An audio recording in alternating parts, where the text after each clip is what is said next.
So today we are going to be discussing how we do the fines and fees for associations. And typically what you'll see on the fines and fees is obviously there's a particular charge. Perhaps you have a parking violation item in your CC&Rs or perhaps part of your fee schedule. And what you're going to obviously want is the ability to capture that information and apply it without a whole lot of additional complications. So there we're going to set one up, and we're just going to pretend that it's part of the CC&Rs. So what we have here is potentially a covenant violation, and the date we could say was created today. And you'll see that obviously when we select certain things, it's automatically marked as a fine. By doing this, it actually opens up this whole fine escalation part, which we'll get to in a second. So the revenue cycle, it might just very well be a one-time type of charge. The posting account, again, you'll be able to choose the fact that it's fines revenue. In the fund, it's going to go to the operating fund. And you would then describe what type of violation it is. In this case, we'll say parking enforcement violation, car over 24 hours in street. Some have it this way. Some actually have it to where the car can't be parked on the street at all if it's found someone's getting a potential notice of violation.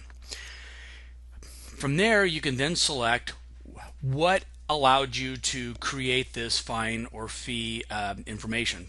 Board resolution, this is an existing CC&R, it belongs to a fine schedule, or maybe you had at your annual meeting, the owners got together and said, we want to have a fine or a fee for this particular activity. In this case, it's just a existing CC&R.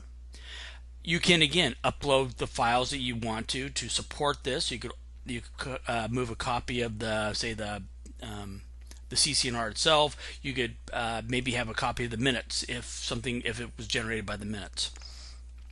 What we think is, again, obviously unique here is we have tried to customize it to where there's an escalation process, because sometimes fines start increasing the more times that we have to go back and communicate the problem with an owner.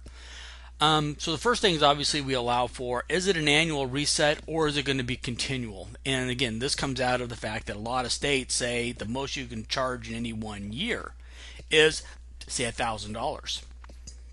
Or it might be that there is no limit, but the board has said, look, every year certain fines are just going to we'll start all over again. In this case, we'll say it's an annual reset. On the first offense, let's say it's just going to be a notice. So in this case, you put in the 0, and zeros will automatically treat it as if it's as a notice only. What is the approval? Who has to approve this? And so it might very well need to go to the ARC committee or some other committee that might be set up.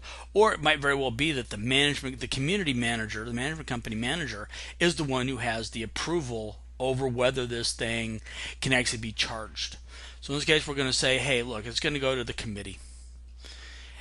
And then just because they've approved the fact of that charge, you might have it to where there's an appeal process.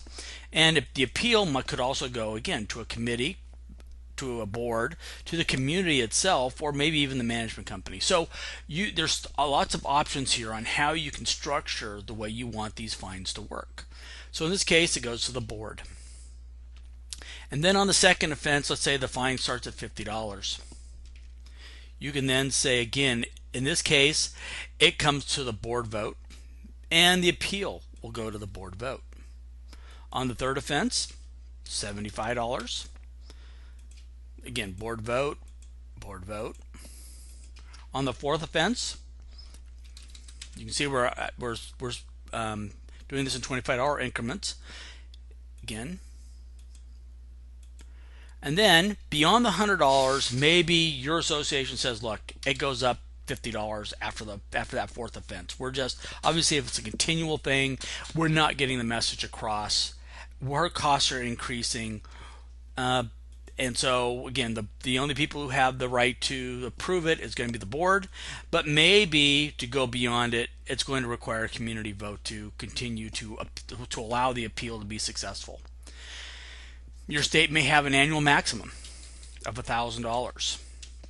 And let's say you also might have a limit that says no owner, while they own a property, regardless of what we get to on an annual, can't be charged more than $2,500. You can then save it. And if you have the right permissions, you could then come in and approve it. So you can then review it. If everything follows the way it's supposed to.